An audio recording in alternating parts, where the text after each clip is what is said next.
Mudassar Abbas SHO तरखानी तैनात हूँ।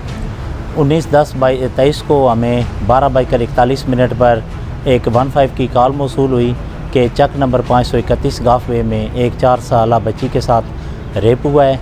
तो हम उस कॉल पर इमीडिएटली रिस्पांस करते हुए बरमौका पहुँचे तो बच्ची के अंकल गुलाम नबी ने हमें बताया कि उसकी भतीजी है, 4-5 साला बच्ची है, इसके साथ एक लड़के ने ज़्यादती की है जो इनके घर के सामने ही रैश पजीर है।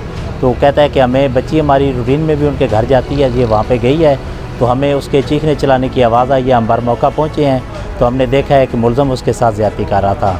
हमें देखकर वो मौके से फ़रार हो गया है। हमने विद इन नो टाइम उनसे एप्लीकेशन लेके उसी टाइम पे FIR का इंदराज किया, बच्ची का मुतलका हॉस्पिटल से मेडिकल करवाया है और अपने तमाम टेक्निकल रिसोर्सेज को बरूए कार लाते हुए विद इन आवर 1 घंटे के अंदर अंदर हमने मुलज़म को गिरफ़्तार कर लिया है।